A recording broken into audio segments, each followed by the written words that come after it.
निर्दूतिकलिलात्मने सालोकानां त्रिलोकानां यद् विद्यादर्पणायते। पंच परमेश्वरी भगवान की जय। 1008 श्री कुंतुनाथ भगवान की जय। परम पूज्य आचार्य श्री आदि सागर महाराज की जय। आचार्य श्री महावीर कीर्ति महाराज की जय। आचार्य श्री विमल सागर महाराज की जय। आचार्य श्री तपस्वी सम्राट सन्मति सागर महाराज की जय। आचार्य गुरु सुंदर सागर महाराज की जय। अहिंसा में विश्व धर्म की जय। जिनवाणी माता की जय। परम पूज्य माता की जय।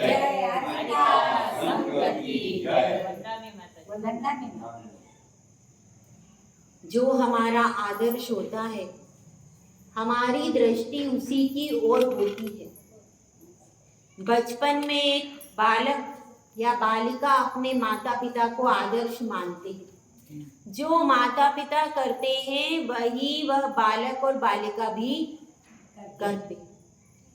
इसी तरह से कोई यदि डॉक्टर इंजीनियर आदि बनना चाहता है तो वह डॉक्टर और इंजीनियर को अपना आदर्श मानता है। तो अब हम सब के लिए आदर्श कौन है भाई? हम सब ने अपना लक्ष्य मोक्ष का बनाया है। हम सब ने अपना लक्ष्य केवल ज्ञान का बनाया है। हम सब ने अपना लक्ष्य अरहंत और सिद्ध पद की प्राप्ति का बनाया। जब हमने यह लक्ष्य बना लिया तो हमने यह निर्धारित कर लिया कि हमारे लिए आदर्श अगर कोई है तो कौन है? अरहंत भगवान, सिद्ध भगवान। तो अब यहाँ पर उन्हीं की हम पूजा आराधना करते हैं। जैसे कोई डॉक्टर बनना चाहता है तो डॉक्टर के पास बार बार जाकर के बैठता है। जो एक्सपर्ट डॉक्टर होता है, जिसको वकील की प्रैक्टिस करनी है, वो क्या करता है? जो एक्सपर्ट वकील होता है उसके पास बार बार जाकर के पहले तो वह ढूंढता है कि कौन सा ख्याति प्राप्त वकील है, कौन सा ख्याति प्राप्त डॉक्टर है, कौन सा अनुभवी है। यह सब क्या करता है? ढूंढता है। इसी प्रकार से हम भी ढूंढते हैं। क्या ढूंढते हैं? अनादिकाल से ढूंढते रहे, सही जगह पहुंचे नहीं, आज सही जगह पहुंचे हैं। तो हमने ढूंढ तो लिया मगर मात्र ढूंढने से लक्ष्य मिलता नहीं है। ढूंढने के बाद जब तक वह डॉक्टर के पास में बैठता नहीं और उसका सानिध्य प्राप्त नहीं करता तब तक डॉक्टर बनने वाला नहीं। इसी तरह से हमको भी यदि अरहंत सिद्ध बनना है तो अरहंत भगवान की प्रतिमा अपने सामने होगी तो हम जल्दी अरहंत बन जाएंगे। तो इसीलिए हम क्या करते हैं? भगवान की प्रतिमा सामने रखते हैं। लेकिन हम में इतनी शक्ति नहीं है कि अरहंत भगवान के गुणों का गुणगान कर ले। ना तो हम में सामर्थ्य इतनी। तो फिर इसके लिए आचार्य परमेष्ठी ने श्रावक के लिए बताया है, तुम 2 कार्य करो क्योंकि तुमको अवलंबन की जरूरत है। बिना अवलंबन के तुम नहीं रह सकते। इसलिए आपको एक हाथ में कलश दे दिया और पूजा की थाली दे कि कलश रहेगा, जल भरना है और फिर भगवान का अभिषेक करना है। ये आपको अवलंबन हो गया।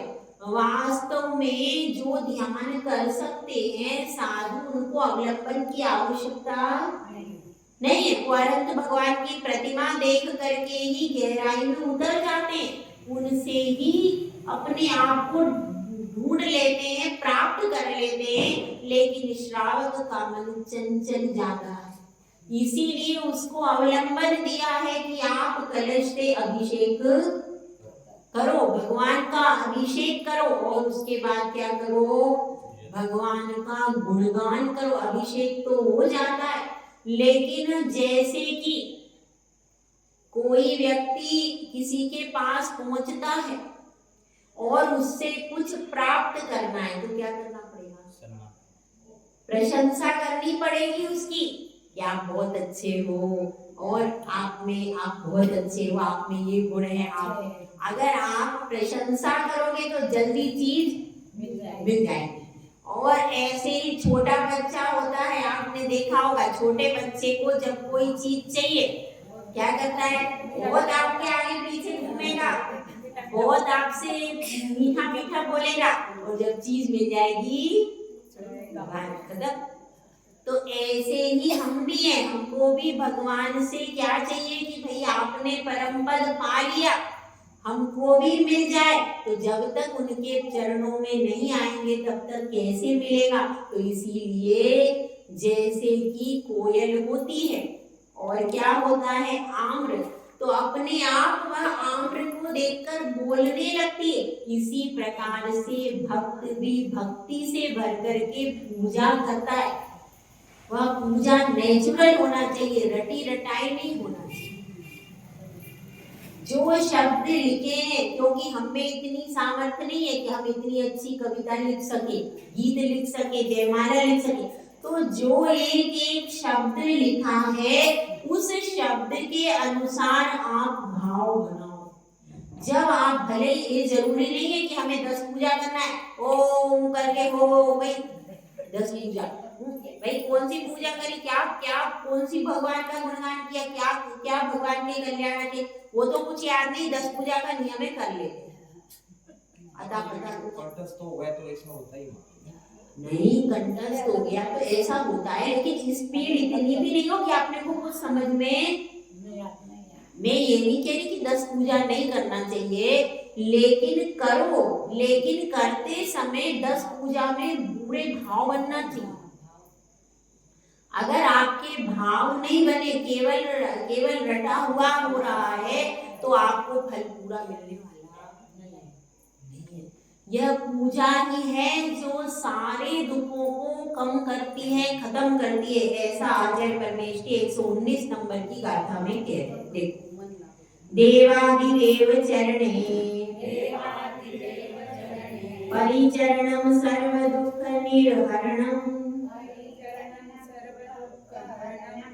कामदुहि कामदाहिनी परिचिन्यादारतो नित्यम।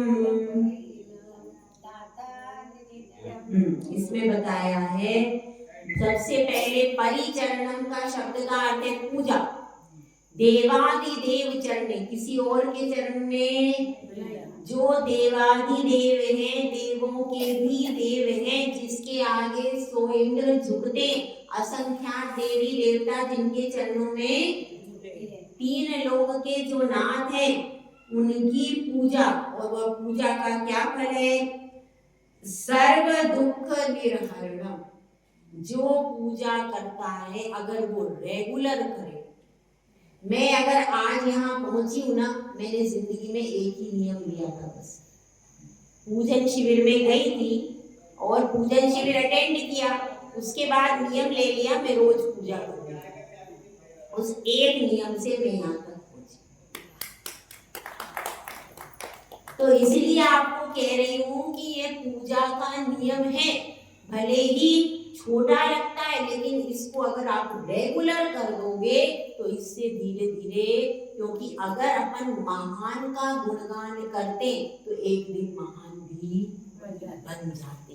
तो इसलिए यह कोई छोटा नियम नहीं है, ये बहुत बड़ा नियम है। इसको निभाना, और निभा करके अगर कोई निभा लेता है, नियम तो लेने में कोई दिक्कत नहीं है, लेना तो बहुत आसान है।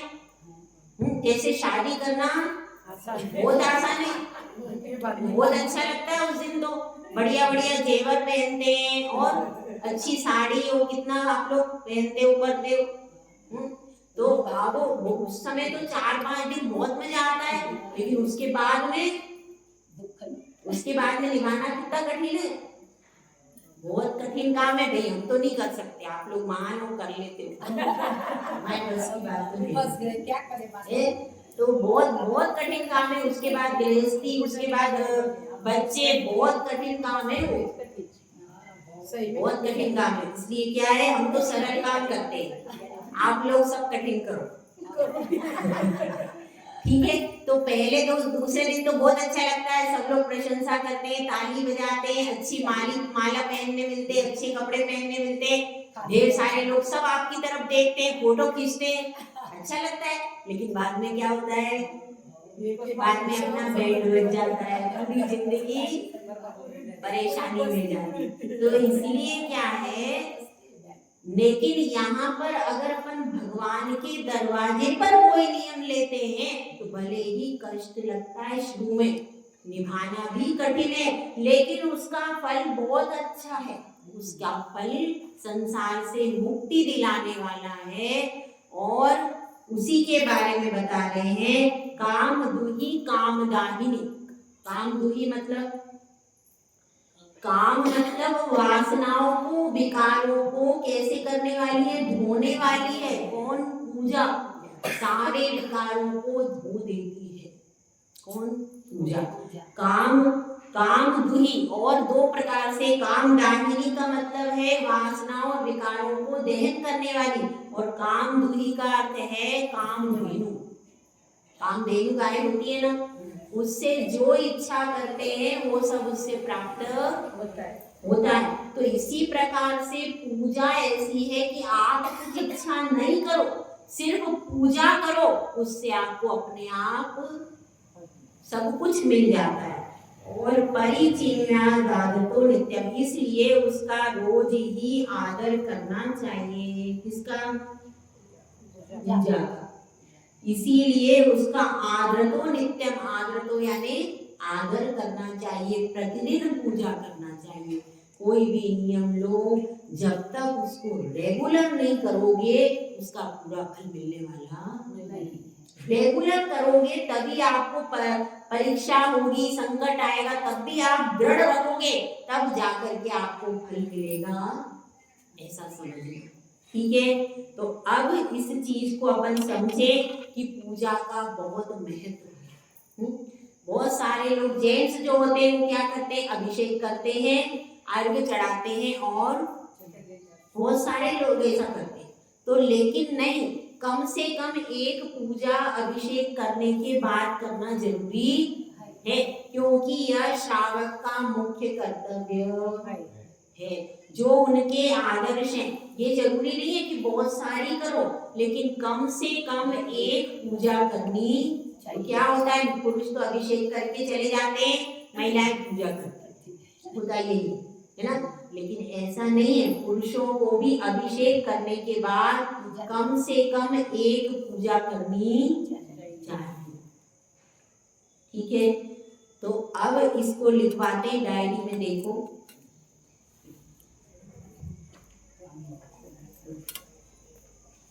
हाँ, कहाँ तक लिखा है बताओ? आचौर्यानुव्रत की भावना। हाँ, आचौर्यानुव्रत का चल रहा है। अधूरा काम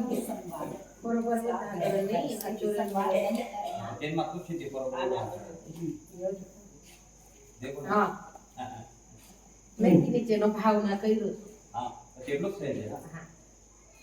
भावना वही माता जी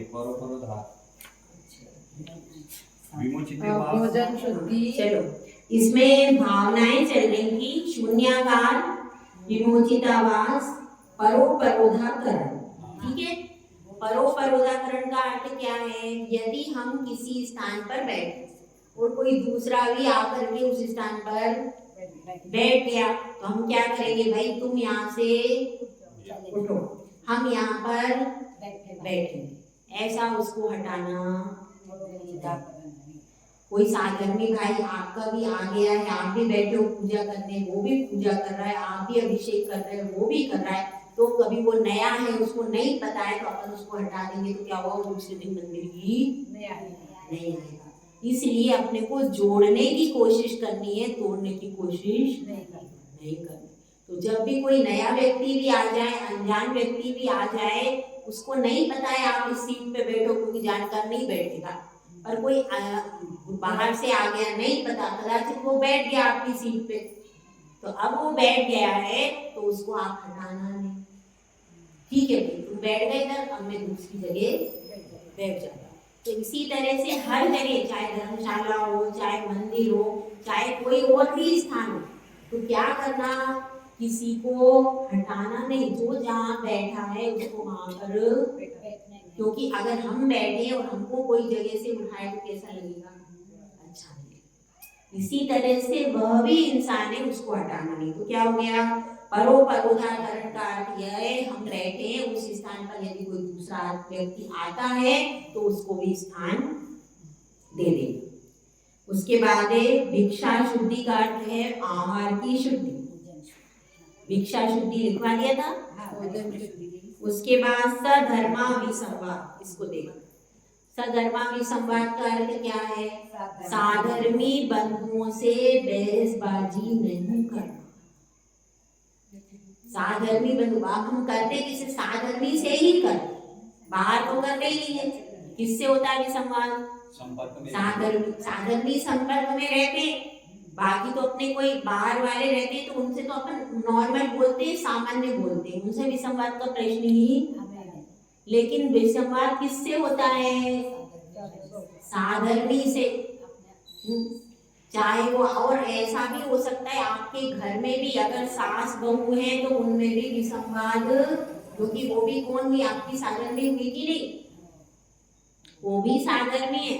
जो भी आपके घर में सदस्य रह रहे उनमें भी प्रेम का व्यवहार होना चाहिए। ऐसा भी नहीं कि उनसे बहस करो, उनसे लड़ाई झगड़ा, ना घर में करना ना समाज में करना, कहीं भी साधर्मी के साथ में विसंवाद नहीं करना। और अन्य, जब साधर्मी से मना किया तो अन्य लोगों से तो करने का निषेध ही है। अन्य लोगों से तो बताया, मिथ्या दृष्टि से तो मौन ही रहना चाहिए, ज्यादा वार्तालाप करना योग्य नहीं। तो विसंवाद नहीं करना, उससे लड़ाई झगड़ा नहीं करना। यदि कोई वस्तु भी है तो आप समझौता करके ले लो, क्योंकि अगर आप साधर्मी से विसंवाद करोगे, चार व्यक्ति देखेंगे क्या बोलेंगे, देखो इनका धर्म कैसा है, इनके धर्म में इतना भी शांति नहीं है, यह प्रभावना होती बाहर। आप यदि यहाँ पर सड़क पर या कहीं पे भी आवाज, आप ऐसा मत समझो कि दूसरे लोगों को समझ में नहीं आता है। तो अगर कोई भी संवाद होगा साधर्मियों के बीच में तो क्या होगा, धर्म की निंदा, किसके धर्म की, अपने धर्म की निंदा होगी। इसलिए साधर्मी से विसंवाद, और विसंवाद आपने कर दिया, मान लो मंदिर में किसी से झगड़ा हो, अब वो व्यक्ति मंदिर ही नहीं आना, बंद हो गया मंदिर आना, क्यों, झगड़ा ज्यादा हो गया। फिर अब ये व्यक्ति आएगा, ये भी मंदिर में बैठेगा, मैं भी मंदिर में बैठूंगा, और ये रोज मुझसे झगड़ा करता है, मैं मंदिर में नहीं जाऊंगा। ऐसा भी हो जाता है कई बार, कोई व्यक्ति अगर रेगुलर झगड़ा होता है तो क्या करते हैं लोग, मंदिर में आना बंद कर देते। इसलिए कभी भी, ये तो हमेशा नियम ही करना चाहिए, मंदिर में कभी भी झगड़ा नहीं। अगर कोई कुछ कह भी रहा है तो क्या करो, सुन लो। पहली बात तो मंदिर में कभी भी ऐसा करना ही नहीं, अपने मौन से जाओ, अपनी जितनी जरूरत है, कोई व्यक्ति बोले तो संक्षिप्त बोलो, क्योंकि देखो वो जगह क्या है, वहां पर 3 लोग के नाथ बैठे और वहां पर 6 गुना फल मिल रहा है। आप वहां पर थोड़ा सा भी विसंवाद कर दोगे तो उसका 6 गुना कब भुगतोगे, कहाँ जाके भोगोगे। इसलिए कभी भी भगवान के सामने तो बिल्कुल ऐसे समझो जैसे पुलिस खड़ी है, पुलिस खड़ी रहती है। अगर कोई रेड करने के लिए क्या होता है, वो रेड डलती है ना इनकम टैक्स की, ऐसा समझना कि वो भगवान नहीं बैठे, वो बिल्कुल रेड डलने वाली है आपके यहाँ। जरा सा आपने मिस्टेक कर दी तुरंत वो दिख नहीं रहा है, लेकिन आपका बंद होना चालू हो जाता है। और यहाँ पर 6 गुना फल मिलता है, पुण्य भी 6 गुना फैलेगा, आप भी से। इसलिए मंदिर में कभी भी किसी से कोई भी विसंवाद नहीं करना, भले कोई अपनी वस्तु कोई ले रहा है नहीं ले रहा, पर वहीं पे मौन लेकर के अपने घर पे आ जाए, क्योंकि थोड़ा सा भी अपन ने विसंवाद वहां पर कर दिया, उस आग के निमित्त से एक व्यक्ति जो मंदिर में आता था, यदि वो टूट गया तो क्या होगा, आपको आपको स्वयं उसका फल मिल जाएगा दर्शनावरण का। इसलिए ऐसा काम तो मंदिर में और धर्म के स्थान पर विसंवाद नहीं करना, और साधर्मी से विसंवाद कहीं पर भी नहीं करना।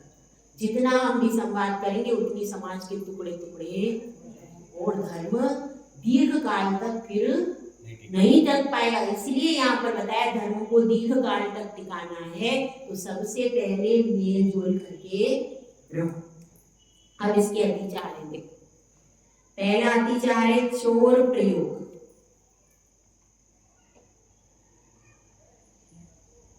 चोर प्रयोग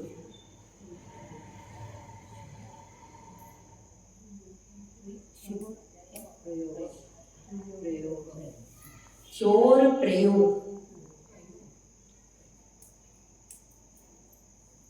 इसका अर्थ क्या है? चोरी की प्रेरणा देना, दिलवाना अथवा अनुमोदना करना।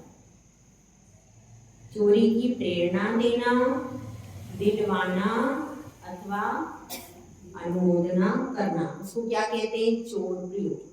कोई चोरी कर रहा है अथवा कोई नहीं कर रहा, कोई बैठा तो अपन ने कह दिया भाई ऐसे ऐसे यहाँ पर चोरी कर लो, और यहाँ अनुमोदना कर दी, तुमने बहुत अच्छा काम किया, इतना धन लेकर के आए, ये सब क्या हो गया?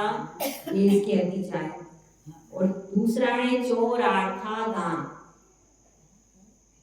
चौरार्थादान, चौरार्थादान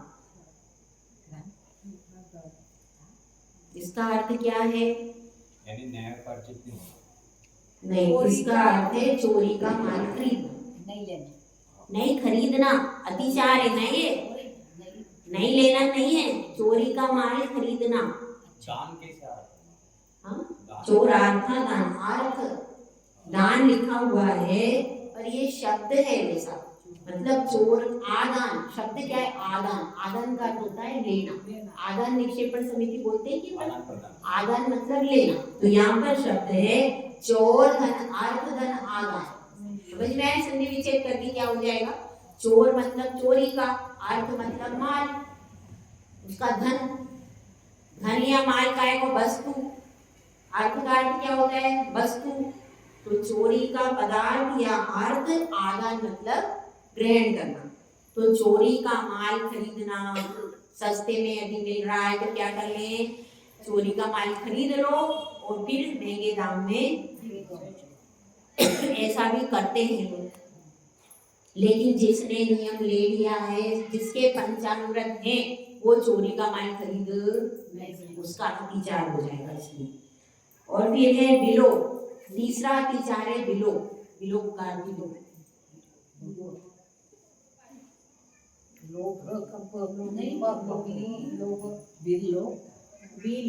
क्या मतलब? विलोप, विलोप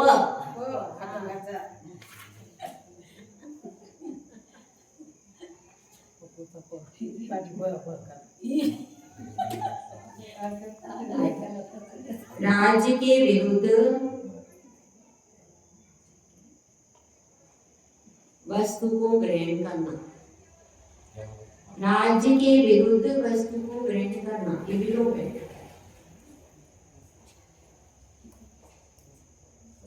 जो राजा ने आज्ञा दी है कि यहाँ से इससे ज्यादा सोना नहीं ले जाया जा सकता, इस नगर में ये चीज नहीं, इससे ज्यादा मात्रा में नहीं ले जा सकती, तो क्या करते हैं? क्योंकि उधर सस्ती चीज है और इधर महंगी चीज है, तो क्या प्रतिबंध है किसी वस्तु पे, तो क्या करना? वहां से चुपचाप चोरी से कहीं से लेकर के आ जाना और वो कम दाम की वस्तु वहां से खरीद के लाए और अपने यहाँ राज्य में तेज दाम में बिक रही है उसको यहाँ बेच देना। ये बिल्कुल, तो ऐसा भी नहीं कर सकते। जो जहाँ पर राजा की आज्ञा के विरुद्ध कोई काम, शासन में जिस पर प्रतिबंध है, ऐसा काम नहीं करना, क्योंकि आप अनुव्रत के धारी हो। कदाचित कोई पुलिस आपको पकड़ के ले जाएगी तो धर्म की अप्रभावना होगी कि नहीं? तो राजा के विरुद्ध भी काम नहीं करना। उसके बाद है सदृश सन्मिश्र। सदृश, सन्मिश्र, सदृश और सन्मिश्र। ये कौन सा चौथे नंबर का अधिकार है? सदृश सन्मिश्र मतलब क्या है? और समान दिखने वाली वस्तु को मिलाना। घी में वो डालते कंकर और वैसे। नहीं, कंकर पपीते के बीज और काली मिर्च एक जैसे दिखते हैं। ऐसी दो समान वस्तु लेकर के घी में कोई आलू मिला देता है, कोई कुछ करता है, ऐसी कोई चीज सामान दिख रही है तो उसको मिक्स कर देना तो वो क्या हो जाता है? एक जैसा दिखने लगता है। तो श्रावक समझ नहीं पाता कि वो ये हल्दी में पीली मिट्टी मिला देते, पीली मिट्टी भी आती है उसी रंग की। लाल मिर्च में गेरू मिला देना। हाँ, वो लाल मिर्च में गेरू मिला देते, ऐसा बहुत सा करते। काली मिरी में पपई की, हाँ, पपई की भी कोई बताए। तो ये समान दिखने वाली वस्तु में वो क्या कर देना, कम मूल्य की, ज्यादा मूल्य की वस्तु है वो, उसमें कम मूल्य की वस्तु मिक्स सामने से। अब जैसे दूध में पानी, अब दिखता तो दूध ही है वो, पर होता उसमें क्या है? पानी ज्यादा होता है। तो ऐसा कर देना। ये क्या है? ये दिख रहा है समान दिखने वाली वस्तु, उसमें मिला देना जिससे वो कम मूल्य की वस्तु ज्यादा मूल्य में बिक जाती। ऐसा। इसके बाद है हीनाधिक विनिमान। हीनाधिक विनिमान, हीन और अधिक विनिमान। हीनाधिक विनिमान,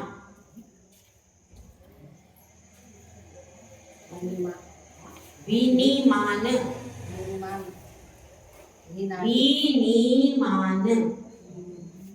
ठीक है, ये सब पढ़ते नहीं हो उसमें, तत्वा सूत्र में भी आते ही। ये तोलकर ज्यादा लेना होगा। कम ज्यादा तोलकर लेना, मतलब जब अपना समय आएगा लेने का तो क्या लेंगे? ज्यादा ले लेंगे, और सामने वाले को देना है तो कम दे देना। ऐसा कम ज्यादा तोलकर लेना देना, कम ज्यादा तोलकर लेना देना। जब अपने गाड़ी आएगी, जब अपने को सामान किसी से खरीदना है तो क्या करेंगे? ज्यादा ले लेंगे, और जब देने की बारी आएगी, सामने वाले को बेचने की बारी आएगी तो कम देंगे। कम ज्यादा तोलकर अपना फायदा अपना फायदा नहीं होता, उसमें अतिचार हो जाता है। ठीक है। हाँ, तो ये देखिए, ये जिस व्रत में 5 भावनाएं, 5 भावनाओं का पालन करना है, वो 5 अतिचारों को नहीं करना है। दोनों चीजें, विधि भी बता दी और निषेध भी बता दी, दोनों चीजें। अभी इसमें बताते हैं आपकी महावती की, इसमें महावती का कैसे इसमें का बोलना वगैरह का है? नहीं, ये तो अतिचार केवल श्रावक के हैं, भावनाएं महाव्रती की। मैंने आपको बताया था ना, ये जो 5 भावनाएं दी है, इसमें पूर्ण रूप से पालन महाव्रती करते, और अतिचार तो महाव्रती को लगते ही नहीं, क्योंकि वो तो ये सब करते ही नहीं है ना। ये सब मतलब मैंने कहा भावनाओं के लिए कहा, भावनाओं का पूर्ण पालन महाव्रती करते और आंशिक रूप से श्रावक। मतलब क्या है, महाव्रती लोगों के लिए भावनाएं अलग अलग नहीं, यही महाव्रती के लिए भावनाएं, यही अनुव्रती के लिए, इसमें इसलिए बताया। लेकिन अतिचार केवल श्रावक। पीछे का पन्ना छोड़ दे रहे हैं। हाँ, चलो अब आगे आ जाओ, ब्रह्मचर्यानुव्रत। ब्रह्मचर्यानुव्रत का हेडिंग डाल लो पहले।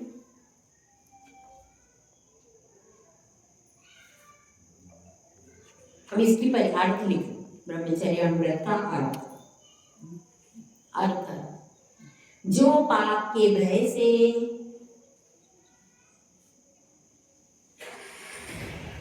जो पाप के भय से पर स्त्रियों के प्रति, पर स्त्रियों और पर पुरुषों को भी लिख सकते हैं।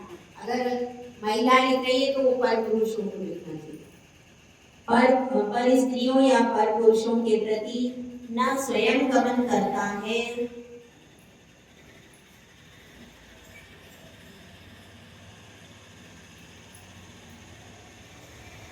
न दूसरों से गमन कराता है,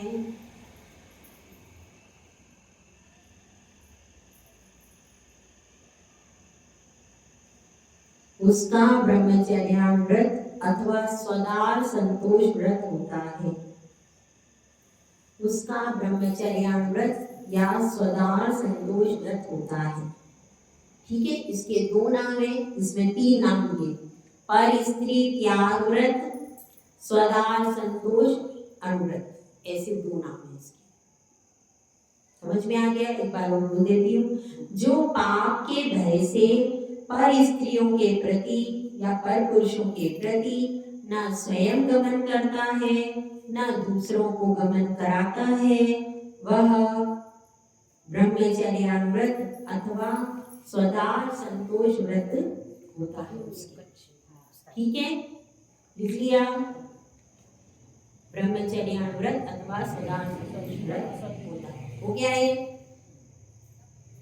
ठीक है, अब इसकी 5 भावनाएं जिनका पूर्ण रूप से पालन महाव्रती करते हैं और अपनी शक्ति अनुसार श्रावक करते हैं। ठीक है, पहली भावना है स्त्री राग कथा श्रवण। स्त्री राग कथा, आप लोगों का पुरुष राग सुनना होना चाहिए। स्त्री राग कथा श्रवण आपका पुरुष राग का होना चाहिए, दोनों का अलग होगा। तो अब इसमें क्या आएगा? जो पुरुषों के प्रति राग को बढ़ाने वाली या स्त्रियों के प्रति राग को बढ़ाने वाली कहानी है, उसको बार बार सुनना, पढ़ना। ऐसी बहुत सी मोबाइल में आती रहती है और भी आती रहती है पिक्चर्स, सॉरी, उसमें यही है, उसमें यही तो होता है। नायक नायिका के प्रति, नायिका नायक के प्रति भावना खाती है, उसके प्रति राग के गाने गाती है, वो उसके प्रति राग के गाने गाता है। ये तो होता है पिक्चर। और क्या होता है? देखो, एक ही चीज पिक्चर में 2 ही चीजें हैं, नायक और नायिका अनादिकाल से चल रही है, अभी तक खत्म नहीं हुआ। वही एक कहानी है, वही उनको घूमना फिरना है, बीच में बिछुड़ जाते हैं, लास्ट में मिल जाते हैं, क्या है उसमें? लेकिन आप 3 घंटे तक देखते हैं, उसमें कोई अंतर आता है? कुछ नहीं आता।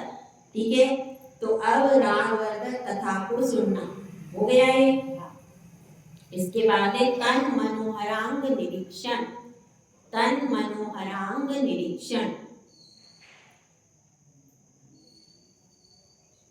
मनोहर अंगों को देखना।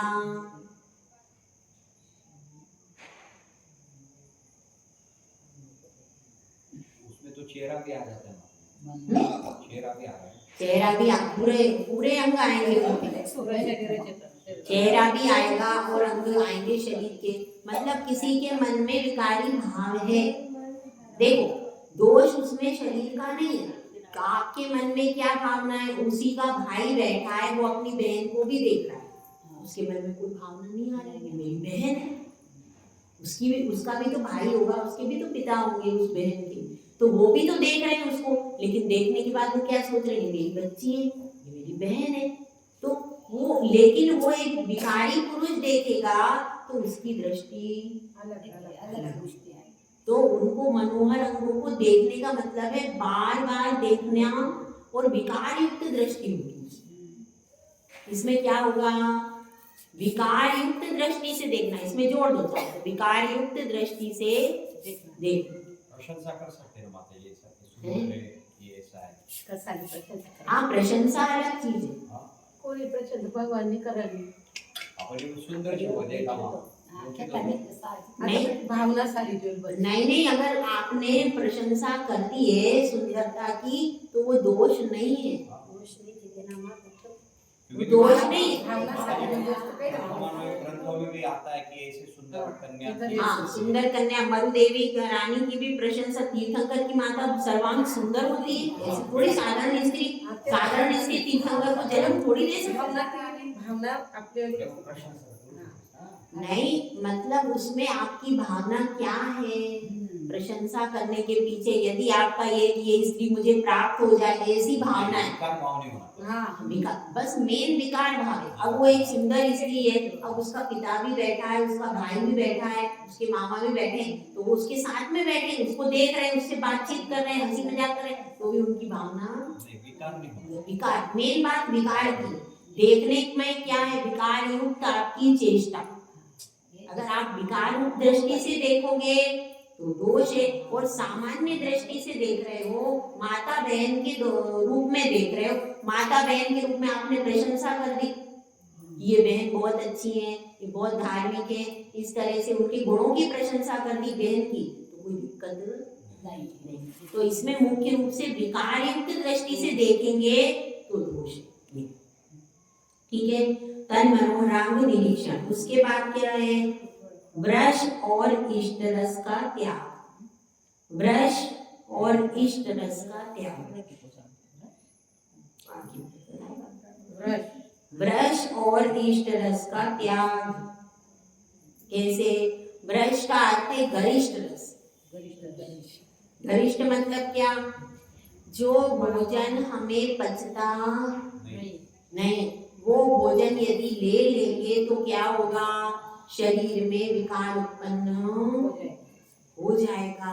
ऐसा गरिष्ठ रस, जैसे किसी को कोई वस्तु गरिष्ठ होती है, किसी को नहीं होती। अब जैसे मेवा है, मेवा का अपन ने क्या कर लिया? गुलाब जामुन नहीं, गुलाब जामुन नहीं गुलाब जामुन। गरिष्ठ रस का मतलब है हर व्यक्ति के शरीर के लिए अलग अलग होता है। किसी को कोई वस्तु पच जाती है, किसी को नहीं पचती। किसी को कोई चीज पच जाती है और किसी को कोई चीज नहीं पचती। जिसको वो चीज नहीं पचती, उस वस्तु को ग्रहण नहीं करता। ठीक है, तो ब्रश यानी गरिष्ठ और इष्ट रस। इष्ट रस का त्याग क्यों करते हैं? क्योंकि इष्ट रस के प्रति बहुत ज्यादा गृद्धता होती है। अगर किसी को मिष्टान बहुत पसंद है, मीठी वस्तु बहुत ज्यादा पसंद है, तो उसको ग्रहण करने के बाद उसके मन में विकार आने की संभावनाएं बढ़ जाती है। इसलिए क्या करते हैं, साधु गरिष्ठ रस का भी त्याग करते हैं, और जिसको जो प्रिय होता है उसका पहले ही त्याग कर। ठीक है, इष्ट रस का भी त्याग। और बाद में ऐसा अभ्यास हो जाता है कि बाद में वो इष्ट रस का कोई विकल्प ही नहीं रहता। अगर अभ्यास अच्छा हो जाए ना, तो बाद में उसका विकल्प ही खत्म हो जाता। ठीक है, तो इसलिए ब्रश मतलब और अधिक मात्रा में भी किसी वस्तु को नहीं लेना। यदि आपको वस्तु थोड़ी मात्रा में वस्तु तो पच जाती है, और आपने बहुत ज्यादा मात्रा में कोई गरिष्ठ वस्तु खाली तले हुए पदार्थ अथवा कोई ऐसा पदार्थ, मावा है तो वो गरिष्ठ होता है, मावा गरिष्ठ में आता है। वो कोई ज्यादा मात्रा में यदि आपने सेवन कर लिया तो क्या होगा? वो भोजन नहीं पचेगा, उससे आपकी इंद्रियां चंचल हो जाएंगी और फिर आप संयम का पालन नहीं करोगे। इसलिए ब्रश और इष्ट रस दोनों का त्याग करना। उसके बाद है अंतिम स्वशरीर संस्कार त्याग। स्वशरीर संस्कार त्याग।